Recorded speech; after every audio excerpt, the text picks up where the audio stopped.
Bonjour à tous, Ah, chers spectateurs, vous qui venez d'arriver. Je vois que le nombre commence à peu près à arriver, à augmenter très doucement. Si vous êtes là, n'hésitez pas à vous manifester dans le chat, histoire qu'on ait la preuve que vous soyez bien là. Nous allons commencer le webinaire d'ici 1 ou 2 minutes, juste le temps de laisser à tout le monde, enfin, juste pour que tout le monde ait le temps de s'installer confortablement et de vraiment de se préparer, parce qu'un webinaire c'est sympa, mais quand on est mieux installé, c'est quand même mieux. Je commence à avoir un peu l'habitude des webinaires, mais bon. Là. Alors, je vais voir. Ok. Hop là.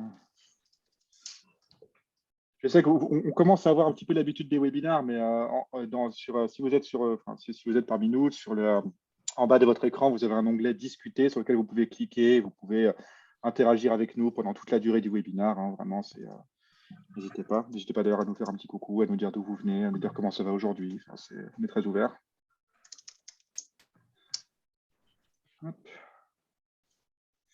Par contre, est-ce que Stéphane est ici? Oui, je suis là. Je ne sais pas si vous m'entendez. Oui, on t'entend. Et dans cette principale. Est-ce que tu es sûr que tu as autorisé Oui, pas pourtant. Tu as autorisé la vidéo sur ton ordinateur. Tu as autorisé à Zoom d'accéder à ta vidéo. Absolument. Bien. Ah, voilà, enfin un message. On commence à se sentir un peu seul quand même. Super. Bonjour Ferrand.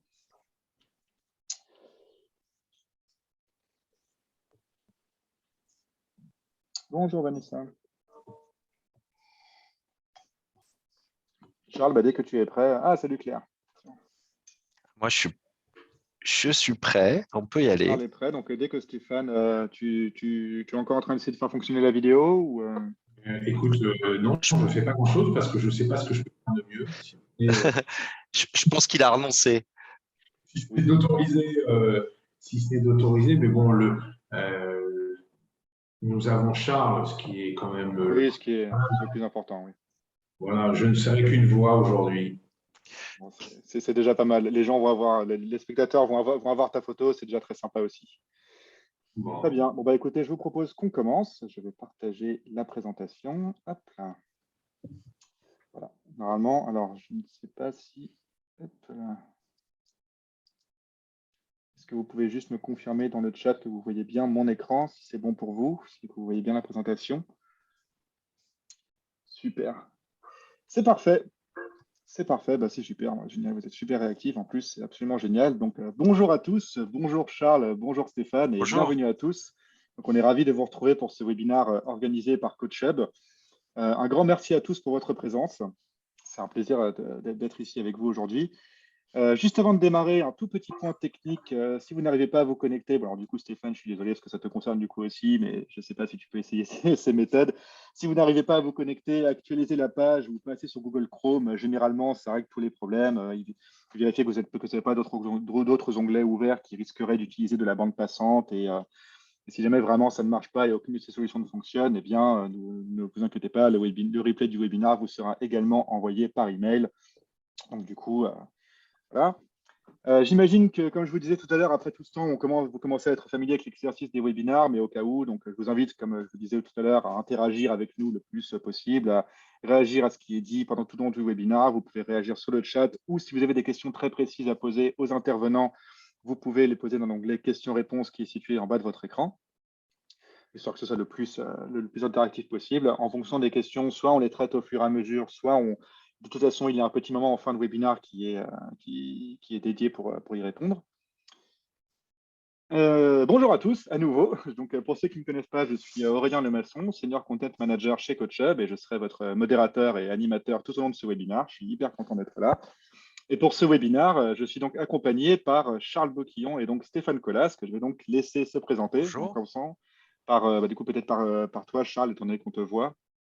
Voilà, alors bon, je vois que je suis beaucoup plus jeune et poilu sur la photo. Bonjour, je suis le DRH de la société Unique. Unique, on va en parler, on est un opérateur télécom de télécommunications et de solutions de digitalisation et de communication pour les entreprises. On est en forte croissance, on a des gros enjeux RH et voilà, CoachHub nous accompagne et on a a répondu à un certain nombre de nos attentes au niveau de nos besoins de formation, notamment de nos managers et d'accompagnement de nos managers. Voilà, donc je viens vous témoigner un petit peu de notre ressenti client. Super. Stéphane, tu es là? Merci Charles, merci Aurélien. Oui, je suis là, donc je ne serai qu'une voix. Aujourd'hui, je suis désolé, en même temps, c'est pas très grave. Donc moi, je suis Stéphane et donc j'accompagne des grandes organisations, mais pas que. Unique en est l'exemple, incarné dans tout ce qui est solution d'accompagnement, de valorisation du capital humain. Et donc, j'ai rejoint Coach il y a un peu plus d'un an de cela, et j'œuvre et j'opère dans l'univers du learning et du développement depuis une quinzaine d'années. Et on voulait vous soumettre cette belle histoire parce que notre mission est de démocratiser le coaching pour le rendre accessible au plus grand nombre. Quand on dit plus grand nombre, généralement, on pense à position dans l'entreprise et plutôt grandes organisations. Et ce qui est absolument génial, c'est que la démocratisation, c'est aussi pour des entreprises de taille plus modeste, mais quand même très sérieuses et qui ont des enjeux de développement très très forts, notamment en corrélation avec la croissance. Donc notre mission, elle est doublement valorisée au travers de ce cas avec nos amis d'Unique. Et donc, bienvenue à toutes et tous. Merci beaucoup, Stéphane. Alors, Charles, tu as commencé un petit peu à en parler, mais juste avant de rentrer dans le vif du sujet, je t'invite à parler un petit peu plus en détail de Unique. Alors voilà, Unique, comme je disais, on est une PME. Hein. Aujourd'hui, on est environ, là, il y a écrit 140, mais en fait, on est déjà près de 150 depuis cette présentation. On était à l'origine un opérateur télécom et puis on s'est diversifié. On intervient principalement derrière ce qu'on appelle en vente indirecte. Donc, on travaille avec des acteurs locaux et de proximité pour apporter aux sociétés, aux entreprises et aux collectivités françaises, mais effectivement des offres de communication et de collaboration. Alors, ça va des communications unifiées type voix sur IP à des services de cloud, d'hébergement, de cybersécurité et puis bien sûr de la connectivité très haut débit de type fibre. Voilà, donc on est connecté aux besoins des entreprises, on va dire, aux besoins IT des entreprises qui ont forcément explosé ces dernières années. Dans ce cadre, on croît de 30% en plus tous les ans, comme une horloge suisse. Mais du coup, ça génère chez nous des besoins très forts en termes RH, puisqu'il faut que nos ressources humaines croissent en quantité et en qualité à la même vitesse et qu'elles ne freinent pas ce développement, en fait, qu'elles soient même un moteur de ce développement. Et forcément, ça crée des besoins assez spécifiques et dont on est allé trouver la réponse chez CoachUp.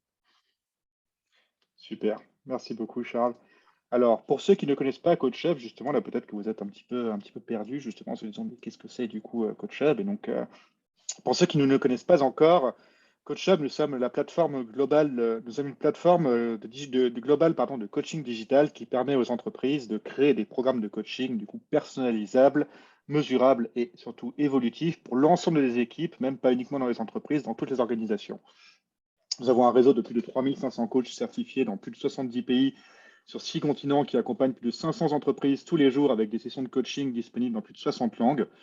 Donc, du coup, ce qui nous permet avec ça d'être les leaders européens du coaching digital.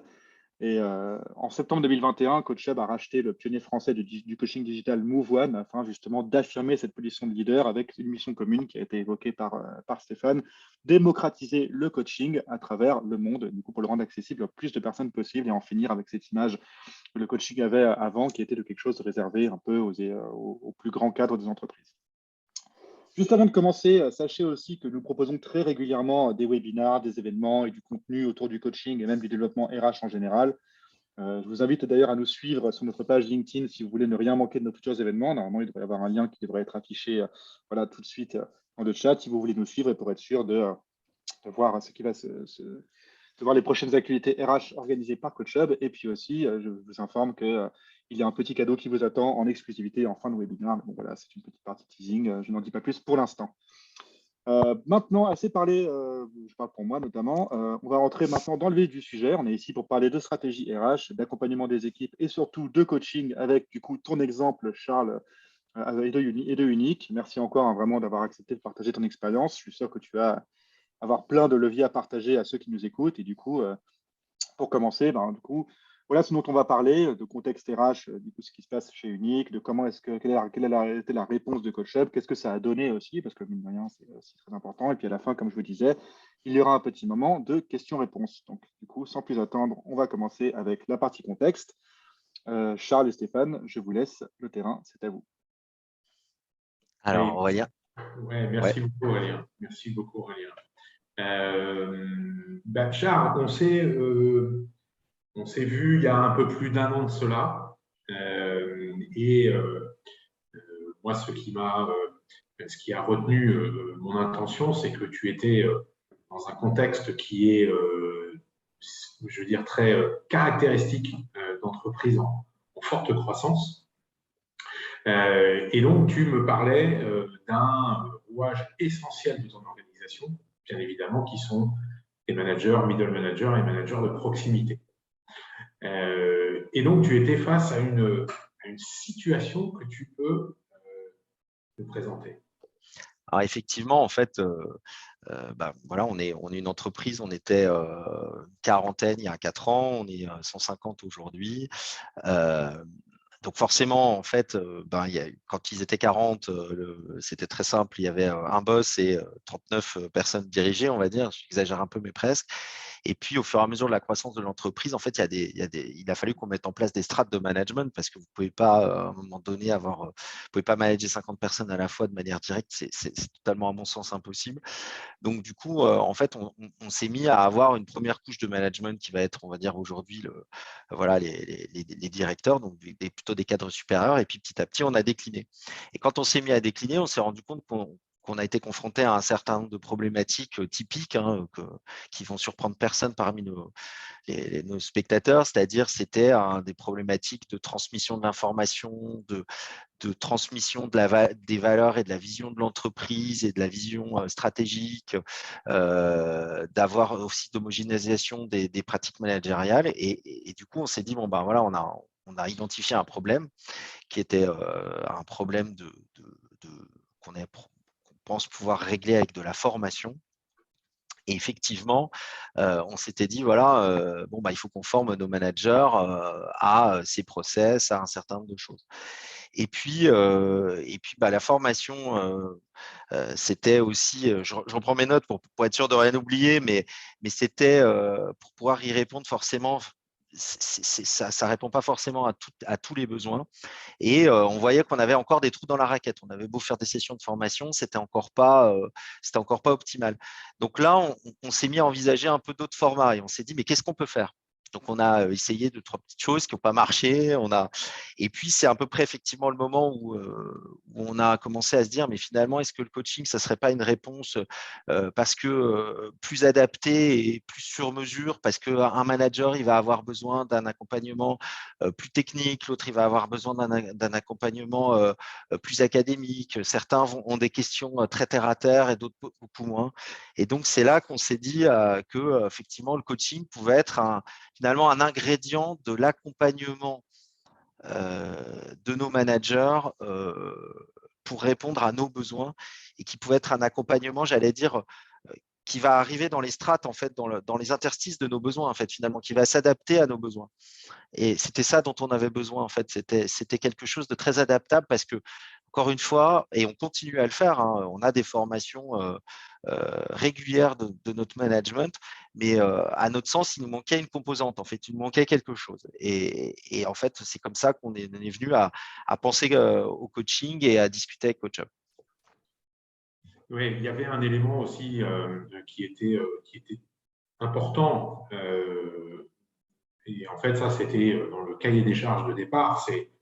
L'idée n'était pas de mettre en opposition les deux formats, à savoir la partie formative qui, bien évidemment, va transmettre des fondamentaux, et l'accompagnement, mais surtout, et l'objectif était bien de comment est-ce qu'on assurait une complémentarité entre les deux formats, comment est-ce que le coaching pourrait permettre d'aller plus loin et pouvait venir en renfort d'une action de formation collective, puisque c'était le cas en présentiel, donc dans des formats un peu traditionnels.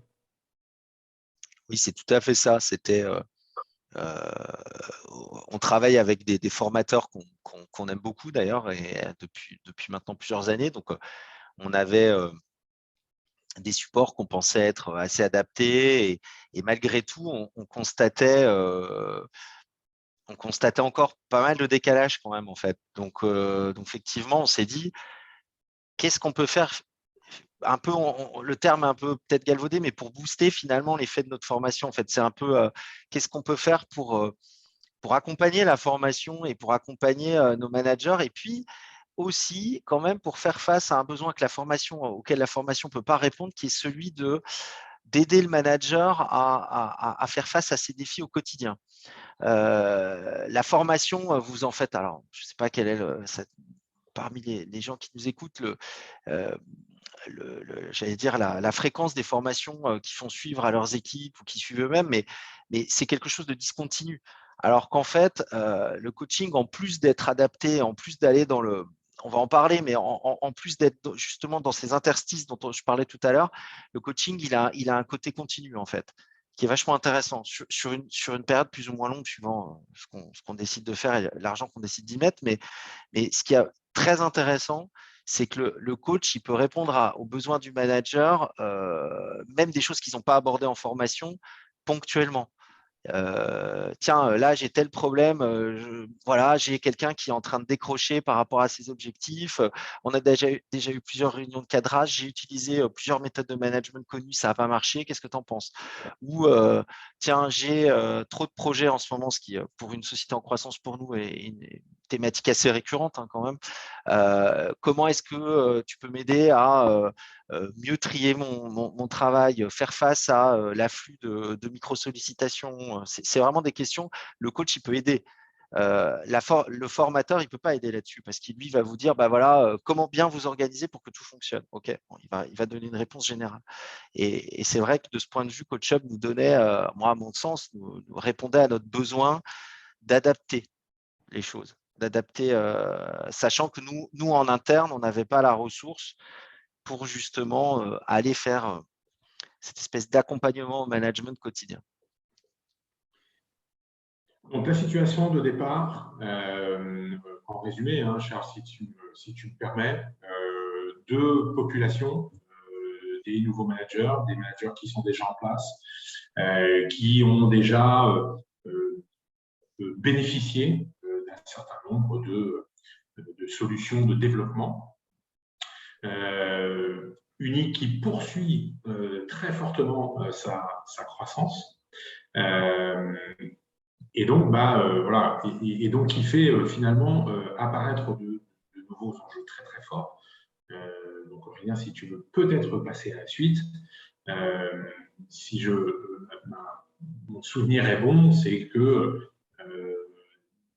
Juste avant de passer à la slide suivante, excuse-moi Stéphane, on a Marion qui nous pose une question dans le chat qui demande, qui est adressée à toi, Charles, évidemment.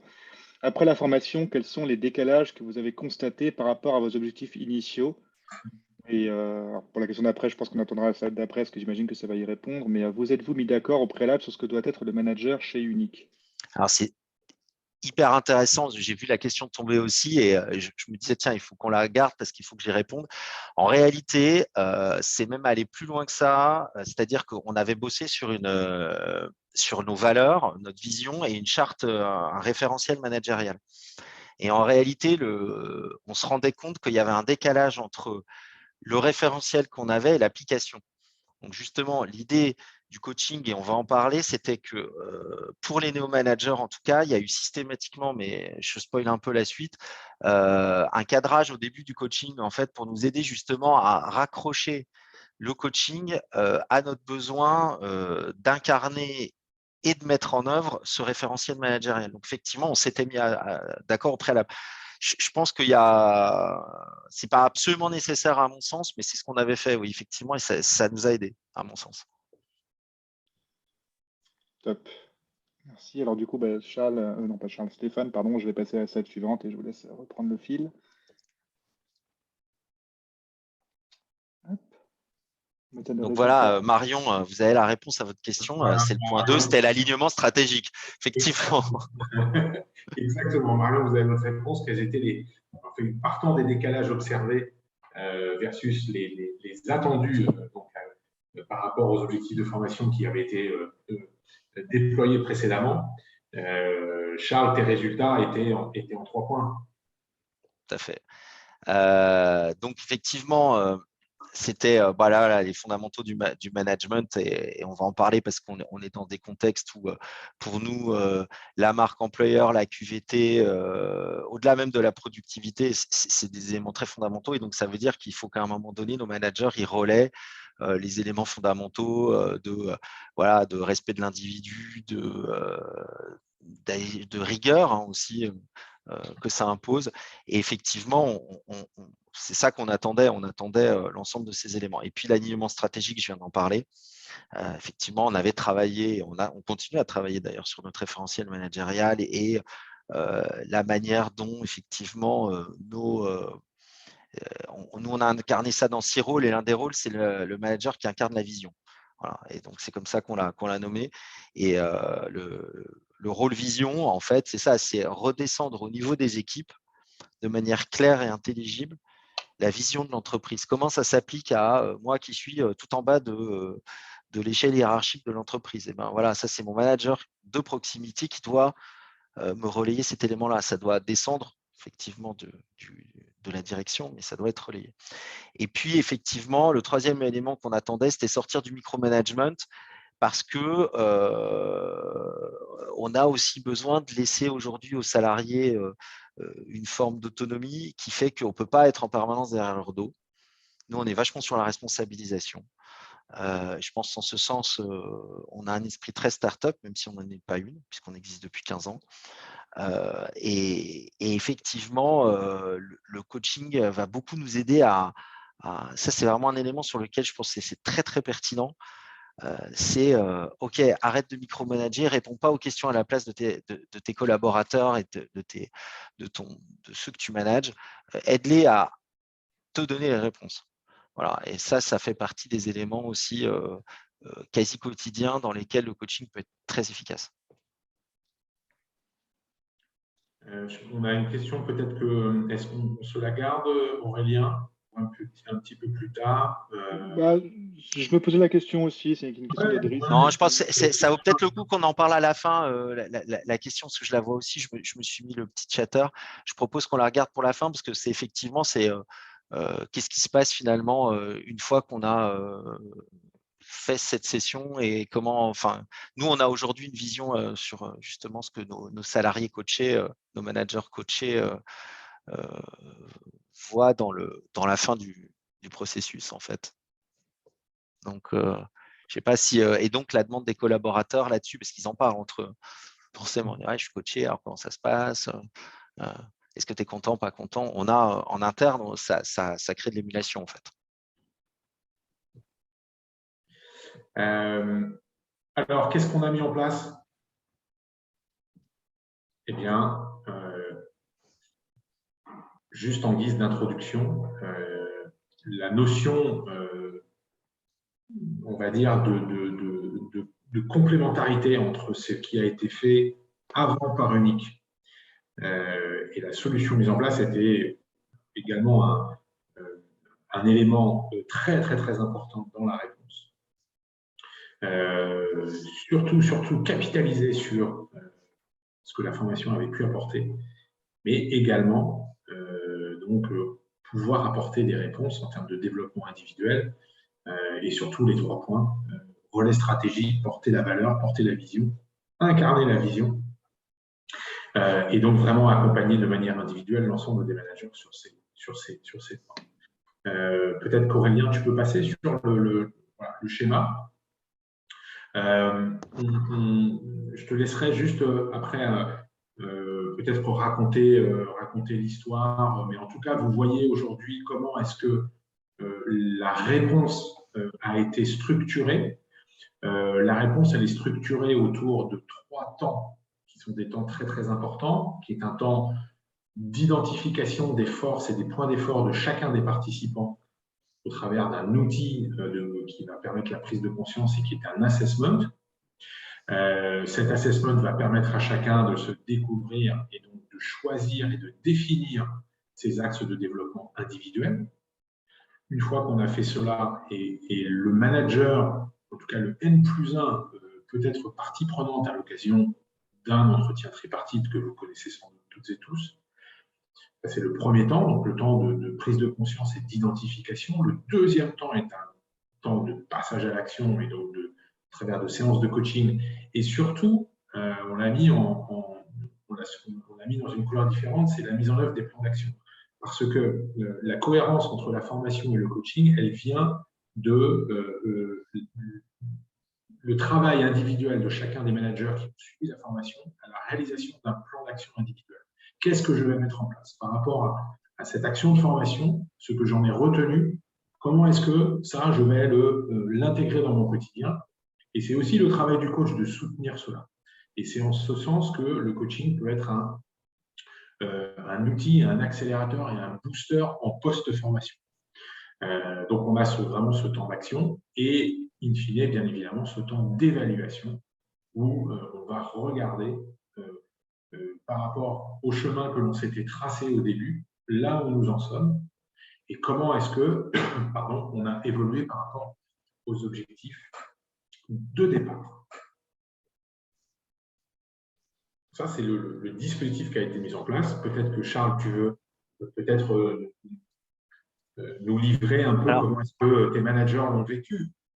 Il y a 2 éléments que je peux livrer. Il y a un élément même avant la prise de conscience, c'est le travail de mise en place avec CoachUp, parce qu'en fait, soyons clairs, nous en interne, on n'avait pas, on n'était pas des professionnels du coaching, on n'en est toujours pas d'ailleurs, et du coup, on avait même besoin de savoir de quoi on avait besoin en fait. Et donc, ce qui est pas mal fait, c'est même avant la prise de conscience, c'est déjà de nous aider justement à cerner nos besoins et à cerner qui va être dans le début du programme et dans le programme, ce qui peut être en plusieurs phases. Vous n'êtes pas obligé d'ouvrir tout à tout le monde tout de suite. Et donc, il y avait déjà un travail, vous nous avez aidé à cadrer un peu notre besoin. Donc ça, c'est pas mal. Et une fois qu'on arrive au niveau de la prise de conscience, donc là, c'est pour les gens managés, les gens coachés. Alors, il s'avère que moi, je suis coaché aussi en fait dans ce cadre de ce programme. Donc, je peux en parler à la fois en tant que pilote et puis en tant que coaché. Et c'est très intéressant parce que c'est pas trop compliqué en fait.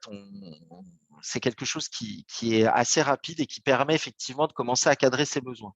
Moi, j'ai cadré un certain nombre de besoins comme ça et que je continue à suivre dans le cadre de mon programme de coaching. Et donc, c'est quelque chose qui permet de rentrer déjà dans le programme pour le coacher, qui permet d'être très… c'est tout de suite assez dynamique en fait et assez ludique. C'est pas… il y a rien de négatif. C'est pas fait pour pointer une faiblesse en fait. C'est fait pour pointer un besoin. Et donc derrière, ça permet effectivement de tracer un plan d'action, éventuellement d'ailleurs en lien avec son manager, c'est même d'ailleurs l'intérêt du procédé. Et du coup, on n'est pas dans le vide, hein. C'est pas un coach, on ne parle pas de tout et de rien, et il y a un guide et il y a un focus. Ça, c'est très important. Et donc, une fois qu'on est dans l'action, au quotidien, on a des besoins, on a cette espèce de… C'est comme dans les séries télé, vous avez la méta-histoire et puis vous avez les petites histoires dans chaque épisode. Là, c'est exactement pareil. Et puis à la fin, effectivement, on a ces supports qui permettent au coaché d'évaluer sa progression. Donc, il y a des moments où vous vous dites « Ah, je ne progresse pas assez sur tel item » et puis vous avez des effets un petit peu d'escalier, de palier. C'est assez valorisant pour le coaché.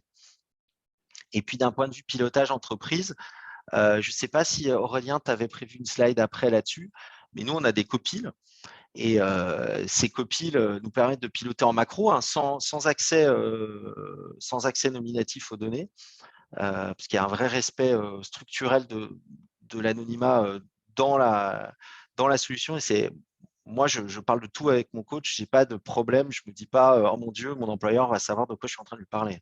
Ça, c'est super, c'est un vrai élément.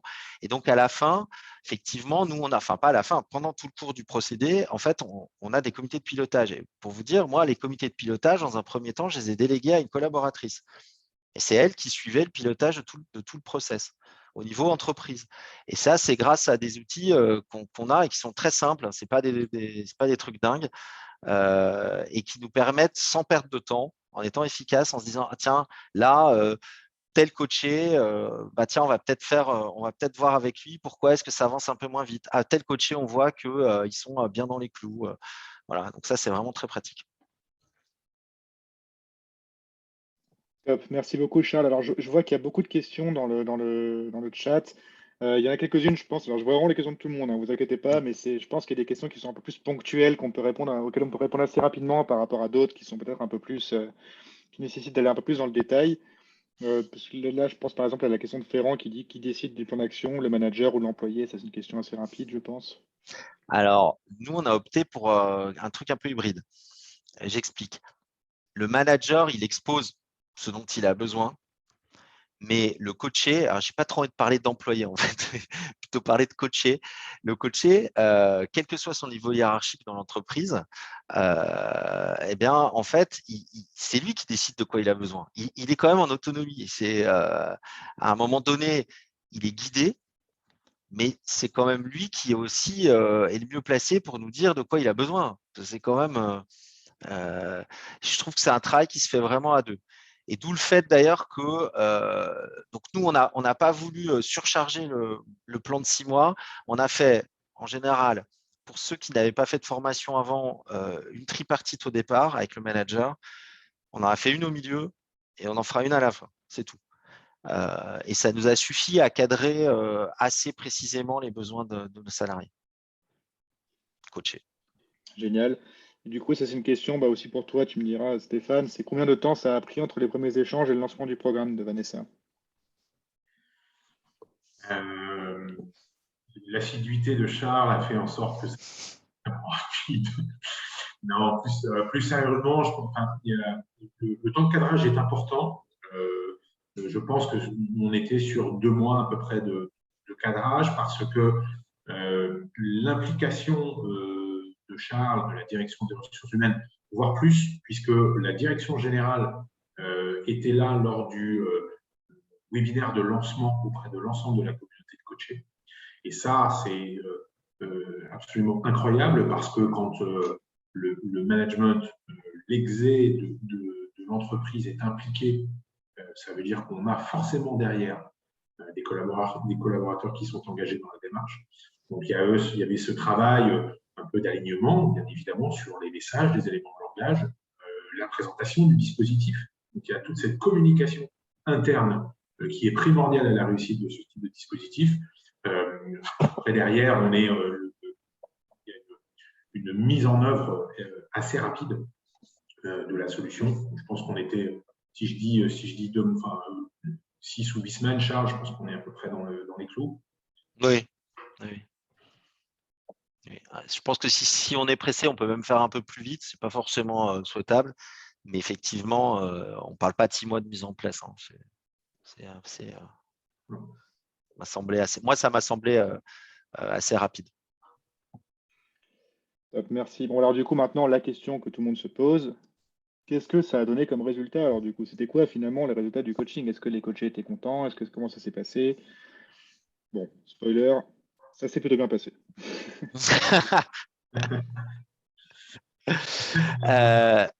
Oui. Ouais, on a deux résultats. Après, je t'ouvre la voie, Charles, parce que vous avez ici quelques résultats qui sont des résultats quanti-quali, mais moi, je voudrais plutôt qu'on ouvre et qu'on prenne un peu de hauteur par rapport à ces résultats et que Charles, tu nous partages, toi, la vision du DRH que tu es et de nous dire qu'est-ce que toi tu constates et en allant beaucoup plus loin que ça, quels sont les bénéfices pour l'organisation unique dans son ensemble. Alors, c'est vrai que donc CoachHub intègre des curseurs, donc j'en parlais, hein, qu'on a suivi lors des copiles. Donc, on voit qu'il y a un taux de satisfaction, on voit que du point de vue des coachés, ils estiment que c'est positif. Mais en fait, l'intérêt, c'est quand même que voilà, qu'on voit un intérêt. D'ailleurs, c'est la raison de ma participation à ce webinaire, c'est parce que je vois des résultats tangibles, que j'y crois et que du coup, j'ai envie de partager mon ressenti client. C'est que nous, on a vraiment vu des résultats tangibles. Là, on est en phase 2 AE, puisqu'on mène nos EAE au mois de janvier-février, nous. Et effectivement, dans les EAE des gens coachés, il y a très clairement, on voit de progression. Il n'y a pas d'autre mot. Les managers des gens coachés, des managers coachés, constatent une progression sur certains marqueurs de performance. Alors, c'est toujours difficile à mesurer, mais c'est tangible. Et donc, effectivement, du coup, les gens, on peut dire, ils ont bougé, ils ont évolué, les lignes ont bougé, en fait. Et ça, c'est un élément qu'on trouve très positif, au-delà à la limite des marqueurs qu'on voit sur les petits icônes de progression directement dans CoachHub. Et puis, ça, c'est l'élément du point de vue des personnes coachées, mais ces personnes coachées, comme on vous l'a dit, elles managent en fait des gens. Et en fait, là, le deuxième étage de la fusée, on ne l'a pas encore mené, puisqu'on va le mener au printemps. Donc, pour être honnête, on attendait d'avoir nos salariés un peu de retour quand même, même si le télétravail est chez nous une habitude, mais quand même un peu plus en présentiel. On va mener au printemps une enquête de satisfaction et de labellisation dans le cadre de notre marque employeur et de notre politique de QVT. Et dans cet audit, il y a effectivement des questions sur la manière dont le management est perçu par les gens qui sont managés. Donc, en gros, on a mesuré l'état de satisfaction de la hiérarchie au-dessus des gens coachés, et puis on va mesurer aussi celle des gens qui sont en dessous et qui sont eux-mêmes managés par ces populations coachées. Je suis assez optimiste, voilà, de ce que je peux percevoir des retours de l'entreprise et des témoignages qu'on a des gens managés, ça se passe plutôt bien et on pense que ça a aidé. Voilà. Puisque, comme vous l'avez vu au début de la présentation, nous, on avait deux types de managers. On avait des gens déjà, par exemple, comme moi, peut-être un petit peu plus expérimentés et qui avaient envie de progresser sur certains items. Et puis, vous aviez aussi des néo-managers, donc des gens qui étaient soit des experts techniques, soit qui venaient d'autres entreprises et qui étaient dans des situations de management chez nous pour la première fois, en fait. Et franchement, ils ont relevé le gant, quoi. Je suis très fier de ça. C'est quelque chose. Alors, la part de coaching là-dedans, je ne sais pas encore la quantifier, mais elle est très importante, c'est certain. Et en plus, tu crois véritablement, de ce que tu dis, à l'effet ricochet du coaching, c'est-à-dire que quelqu'un qui est accompagné va diffuser en fait ce changement de posture, ces changements de comportement, ces façons d'opérer qui peuvent bouger légèrement, et donc tu penses que ça aura un effet positif sur l'ensemble des équipes et donc de l'organisation.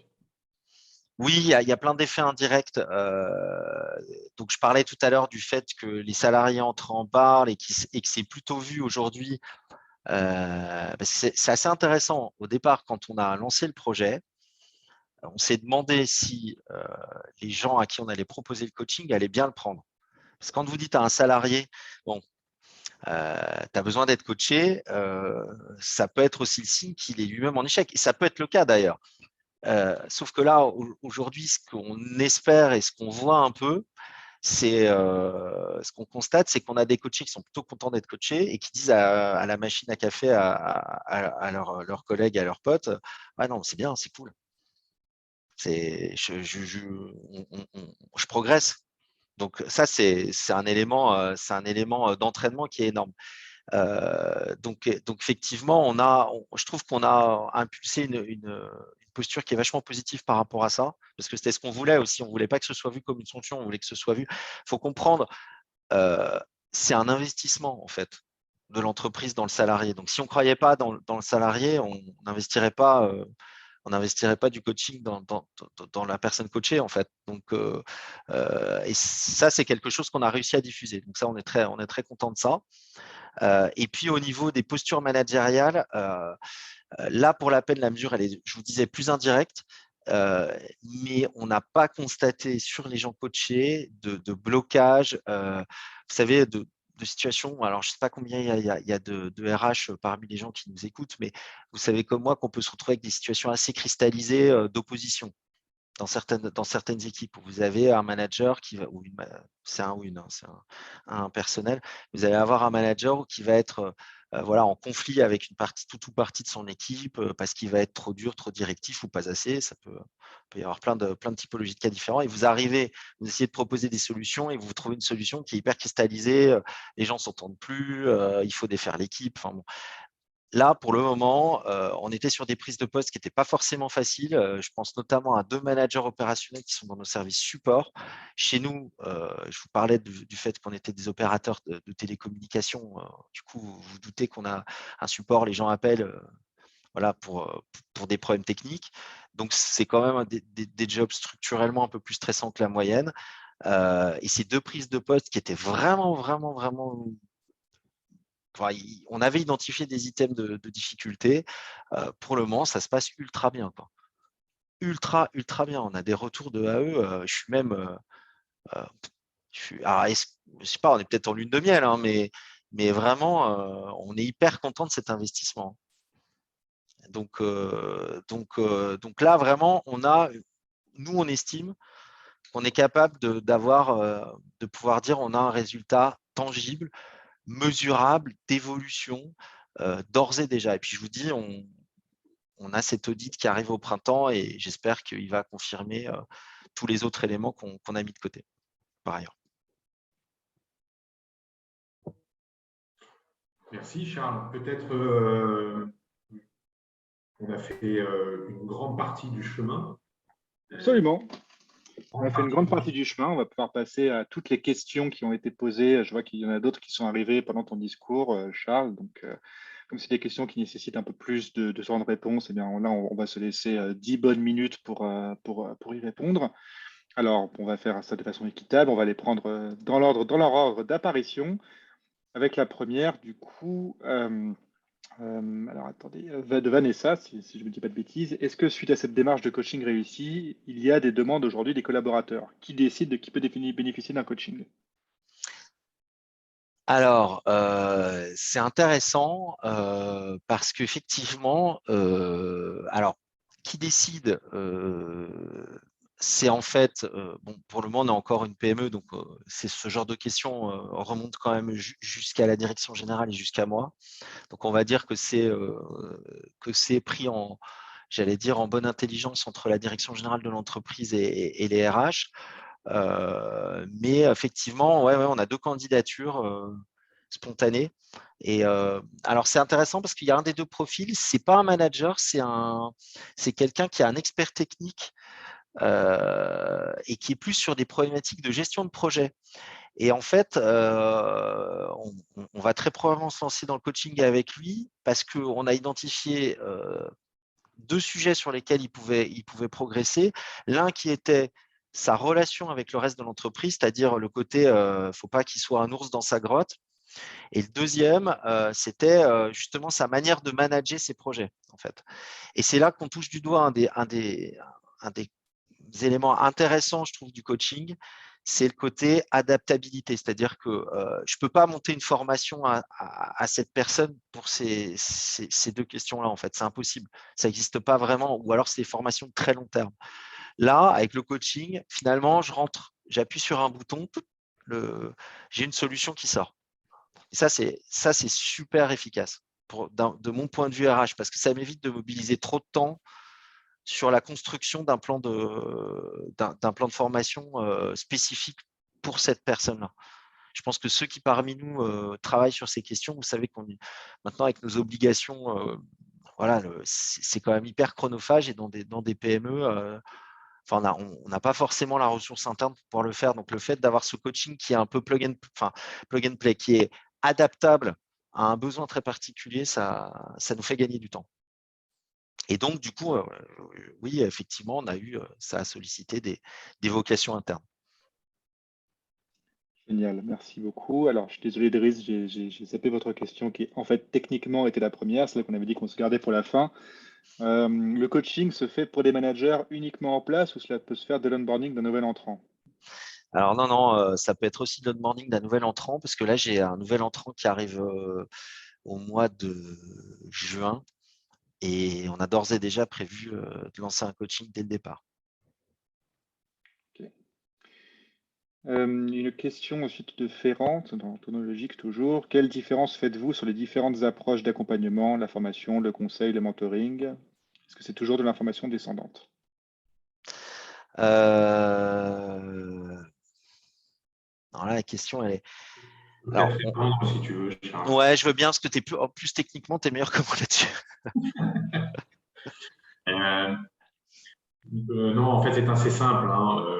Donc, ces types d'accompagnement, l'accompagnateur, que ce soit un mentor, un coach ou qu'on soit dans une démarche de co-développement, l'accompagnateur, on n'attend pas de lui qu'il nous donne les solutions. Il est là pour nous aider à trouver nos propres solutions. Donc, on n'est pas dans une démarche descendante où, à la différence d'une formation où le formateur est le sachant, et en tant que sachant, c'est lui qui va descendre des savoirs et de l'information. Donc, la formation est plutôt descendante. Tous les autres types d'accompagnement sont plutôt des démarches qui viennent et qui sont à l'initiative du collaborateur qui est accompagné dans ces formats. J'espère que j'ai répondu à votre question.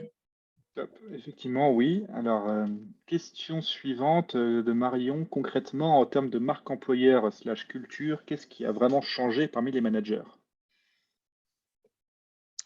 Alors, ouais, là je peux répondre à… Il y a deux niveaux. Il y a un niveau technique quotidien et un niveau estime de soi.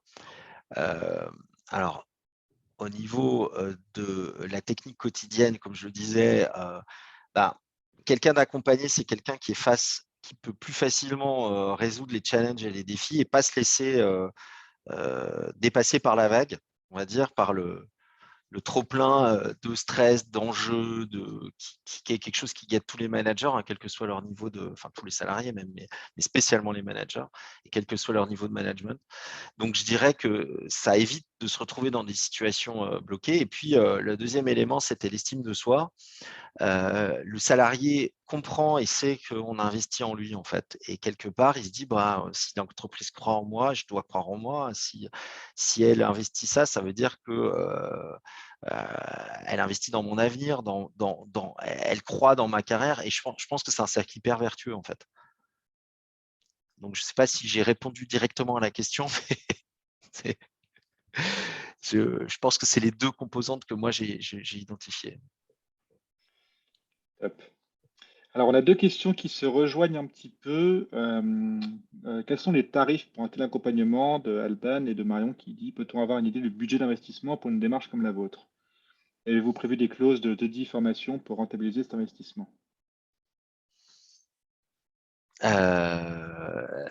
Alors, moi, j'ai pas de problème à parler d'argent, mais je sais pas, Stéphane, je préfère te laisser parce que ces aspects budgétaires, tu peux discloser ce qu'on a prévu, j'ai pas de problème avec ça, mais je te laisse peut-être plus expliquer en détail ces aspects-là, en fait.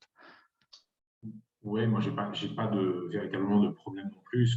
Ce qu'on peut vous dire aujourd'hui, c'est qu'on est donc sur un modèle qui est un modèle qui est basé non pas sur un nombre d'heures de coaching, mais sur un modèle économique qui est basé sur une durée. Pourquoi?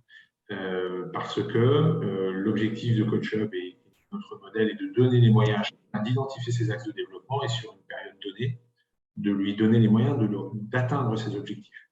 Donc, ça veut dire que sur une période de coaching donnée, qui est 6 mois en général, l'accès au coach est un accès qui est illimité. Alors, bien sûr, il y a des recommandations pédagogiques, mais on n'est pas limité en termes de nombre d'heures. Parce que la vie d'un manager est tout sauf un long fleuve tranquille. Et même si la feuille de route est définie en amont, ce qui est vrai le lundi de la semaine S n'est pas forcément vrai le lundi de la semaine S+1. Donc, il faut laisser ses moyens. Et donc, en fonction des durées de coaching, du nombre de collaborateurs, on a une grille de prix qui est évolutive. Ce que je peux vous dire, c'est que par rapport à du coaching traditionnel, on va être dans des ordres de prix qui vont être 2 voire 3 fois inférieurs à du coaching traditionnel. Quand vous intégrez dans un coaching traditionnel à la fois les coûts directs du coaching, mais également les coûts indirects du coaching. Du point de vue client et du point de vue de celui qui a signé le chèque, je peux confirmer qu'effectivement, c'est une solution extrêmement moins coûteuse que du coaching en physique. On en a parlé sur l'efficacité. Nous, on n'a pas vu. Je peux en parler en plus à titre personnel en connaissance de cause parce que j'ai fait les 2 types de coaching dans ma vie et dans ma carrière. J'ai fait des coachings. J'ai été coaché en direct, en face à face, et puis je fais du coaching via CoachHub.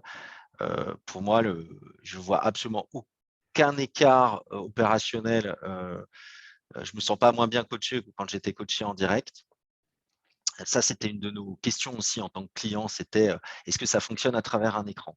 Voilà, je vous dis oui, ça fonctionne à travers un écran. Et alors peut-être parce qu'on est technophile dans notre entreprise, mais là, c'est une question directe que j'ai posée à tous les autres coachés chez nous, et on a tous répondu la même chose en disant mais c'est super pratique. Ça nous évite d'avoir à nous déplacer ou d'avoir à faire déplacer quelqu'un. On peut le faire quand on veut, quand on en a besoin. Et ça, c'est un sujet budgétairement, le fait d'être en illimité. On n'est pas en train de compter nos petits sous à chaque fois. Nos coachés font appel ou réservent via un système pas trop mal fait leur session de coaching quand ils en ont besoin, ressentent le besoin. Je crois, Aurélien, que dans la stat, en tout cas, lors du dernier copil, on était en moyenne à une session tous les 15 jours par coaché. Je crois que c'était à peu près ça. Voilà. Mais moi, pour vous donner un ordre d'idée, ça m'est déjà arrivé de faire 4 sessions sur 4 semaines. Hein. J'étais sur des sujets importants sur lesquels je sentais que j'avais besoin d'un peu d'accompagnement. Mon coach a été là, dispo d'ailleurs, merci à lui, les 4 semaines d'affilée. Donc, et ça, c'est dans le. Enfin, c'était, comment dire, on s'en est rendu compte à l'usage de l'intérêt de ce fonctionnement, on va dire. Et ben justement, alors comme je vois que l'heure tourne, une question de Vanessa qui dit quel conseil pourriez-vous, du coup pourrais-tu, Charles, donner à une entreprise qui hésite à se lancer dans une démarche de coaching? De se lancer. Non, je pense qu'il faut quand même mesurer le besoin interne, parce qu'effectivement, voilà, c'est pas anodin. Premier point. Et là-dessus, le boulot de préqualification des équipes commerciales, nous on a traité avec Stéphane, était voilà, vous avez affaire à des gens très sachants. J'ai vu passer une question d'ailleurs sur le recrutement des coachs et le nombre de coachs, ça je vous laisserai répondre, mais parce que globalement on a été aussi très satisfait de ça, mais en fait CoachHub nous a aidé nous-mêmes à savoir de quoi on avait besoin, et Stéphane nous a pas poussé à la dépense outre mesure. Voilà, l'idée c'est de s'inscrire plutôt dans le long terme sur des sessions. Nous là, donc on a commencé en 2021, on finit en 2022 une première série, on va dire, et l'idée c'est de reprendre une deuxième série sur 2022-2023 avec d'autres populations. Donc voilà, j'espère. Comment se décider? Je pense qu'il faut définir quand même un budget, ça c'est clair. Voilà, et puis il faut se dire, finalement, peut-être avant de définir le budget, il faut d'abord se dire, voilà, dans ma population de managers, j'ai combien de personnes qui ont un profil où je me dis, il y aura une vraie plus-value à les faire coacher. Et donc, nous, ça a été ça notre travail de préqualification. Voilà. Top, merci beaucoup. Alors, pour les 3 questions, les 3 dernières questions, enfin même les 4 en fait, maintenant 5 si on a le temps. Stéphane, je ne sais pas si tu veux y répondre sur le coaching non directif, sur la possibilité d'intégrer un coach en interne et sur combien il y a de coachs dans le dispositif et les coachés, est-ce qu'ils ont eu le choix? Ce sont un peu des questions plus techniques sur comment ça se passe au niveau du coaching en lui-même. Très rapidement, le nombre de coachs dans le dispositif, donc ils sont en fait chaque coaché a droit, enfin, va sélectionner un coach parmi une proposition de 3 coachs. On propose systématiquement 3 coachs, le coaché choisit son coach et suite à la session d'alliance qui est clé en fait dans le processus de coaching, soit on continue avec le coach ou si la session d'alliance ne se passe pas bien, on peut aller chercher un autre coach. Je vois profil des coachs, uniquement des coachs certifiés, sous l'égide après derrière de l'EMCC, de l'ICF, 6 ans de coaching minimum, 700 heures de coaching minimum, recrutement très spécifique, très suivi. On ne recrute aujourd'hui que 5% des coachs qui se proposent à nous.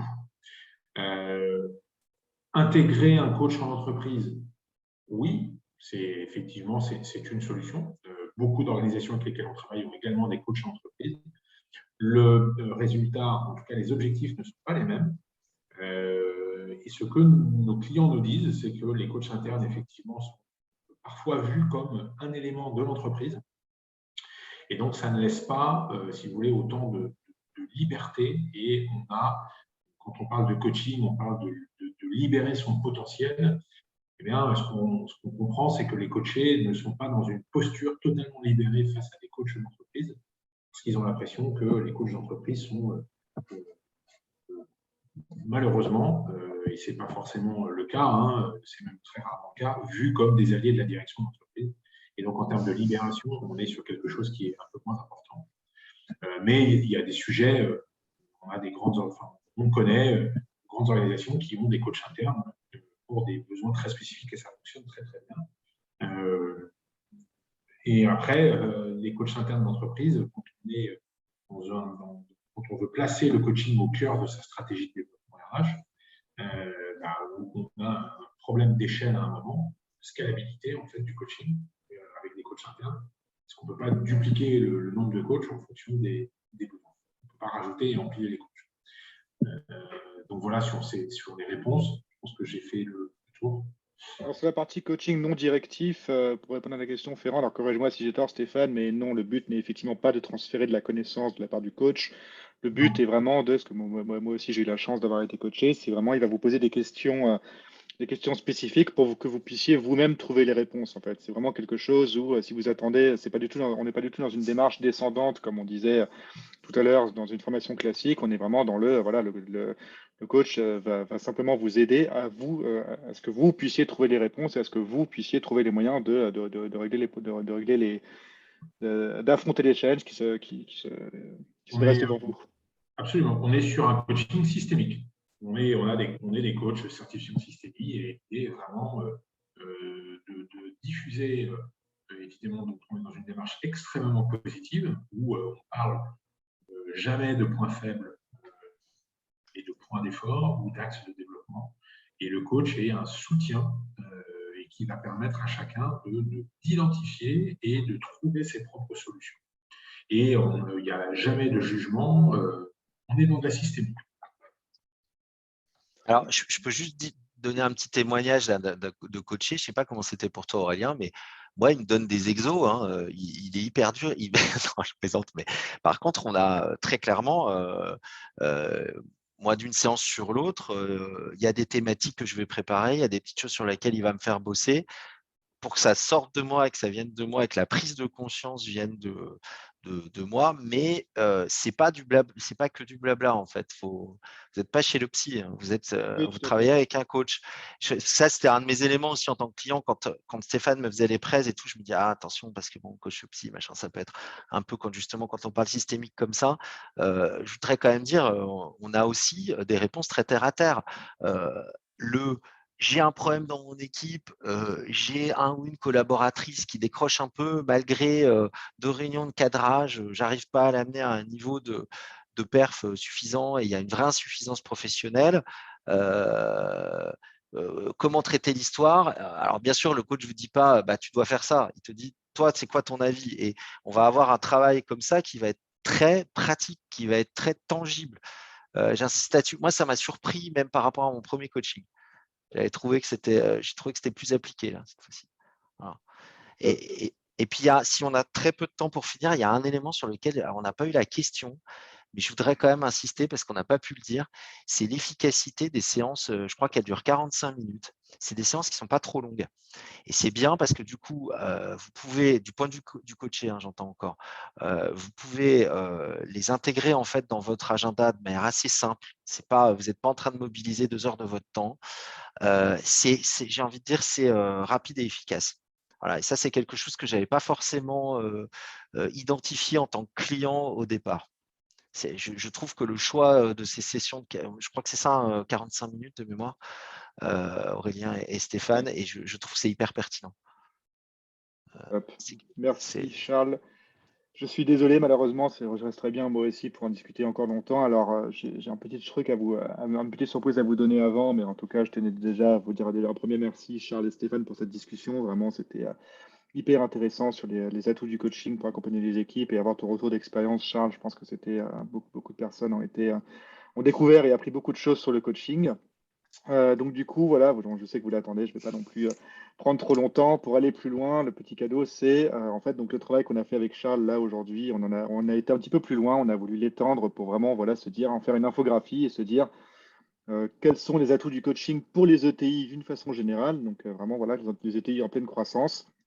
Donc on a téléchargé une infographie, créé une infographie qu'on a réalisé à partir de l'expérience de Charles, que je vous mets dans le chat si vous souhaitez la télécharger pour aller encore un petit peu plus loin. Et donc voilà. Et juste avant de conclure, en fait, j'ai une dernière requête à vous demander. On organise, comme je vous disais au début de l'événement, des événements, au début du webinaire, des événements très régulièrement sur la thématique du coaching et du développement RH. On serait ravis d'avoir vos avis pour nos futurs événements. Donc, si vous avez une minute, je vous invite à remplir le questionnaire que je viens de vous envoyer dans le chat, juste pour que vous puissiez nous dire sur quoi s'il y a des thématiques que vous voulez voir aborder, comment vous avez trouvé ce webinaire, s'il y a des choses même tout commentaire que vous souhaitez nous partager, allez-y. C'est vraiment, ça vous prendra moins d'une minute. Si vous avez encore des questions, n'hésitez pas à prendre contact avec nous en envoyant un email à contact@coachup.com. On est toujours là pour pour répondre là-dessus. Et puis surtout, écoutez, Charles et Stéphane, merci beaucoup encore à vous pour votre intervention. Je ne sais pas si vous voulez C'était un dire un dernier plaisir. petit mot avant de rendre l'antenne une bonne fois pour toutes. Un grand plaisir et surtout merci à l'audience pour l'intérêt porté et la pertinence des questions qui prouvent que c'est un sujet qui est en réflexion et donc ravi et merci beaucoup Charles. Je te laisse conclure mon ami. Merci à vous, merci à Coach Hub, merci à mon coach. Non, mais sérieusement, on se l'était gardé pour la fin avec Stéphane, mais moi, j'étais le premier à être dubitatif quand on a commencé à regarder ce que c'était. Je suis le premier convaincu aujourd'hui. Je crois que ça suffit quasiment à tout conclure, en fait. La solution, elle fait ses preuves, en fait. C'est ça qui m'a le plus bluffé. Et c'est pour ça que j'ai accepté ce témoignage client, que la première fois de ma vie que je le fais, hein, donc c'est pas du tout une habitude. Réellement, je trouve que l'outil, on va faire simple à dépasser nos attentes. Voilà. Effectivement, je pense que c'est le meilleur Ça va être tout retour que clair. tu puisses nous faire. C'est très clair. Écoutez, merci beaucoup encore une fois, Charles, vraiment pour ton témoignage qui était vraiment très intéressant. Merci à toi, Stéphane. On ne t'a pas vu, mais on t'a entendu, et dans le bon sens. On a vraiment été C'est certainement le principal. Voilà, c'était effectivement le plus important. Merci encore à vous d'avoir assisté à ce webinaire. On va rendre l'antenne, on va vous laisser du coup bientôt aller déjeuner, parce qu'il est l'heure et on sait à quel point c'est important pour nous. Bonne journée à vous tous. Encore une fois, n'hésitez pas à nous suivre sur LinkedIn si vous souhaitez avoir des nouvelles de nos futurs webinaires. On en organise très régulièrement. Pas uniquement des témoignages d'expérience comme ceux-ci, mais également des tables rondes avec des experts RH sur des thématiques un peu plus larges autour du développement individuel. N'hésitez pas, encore une fois, à donner votre avis sur le lien que je vous ai envoyé, à télécharger l'infographie sur le coaching si vous voulez aller plus loin. Et je pense que j'ai fait le tour. Merci Charles, merci Stéphane et bonne journée à tous. Au revoir. Merci à toutes et tous. Au revoir.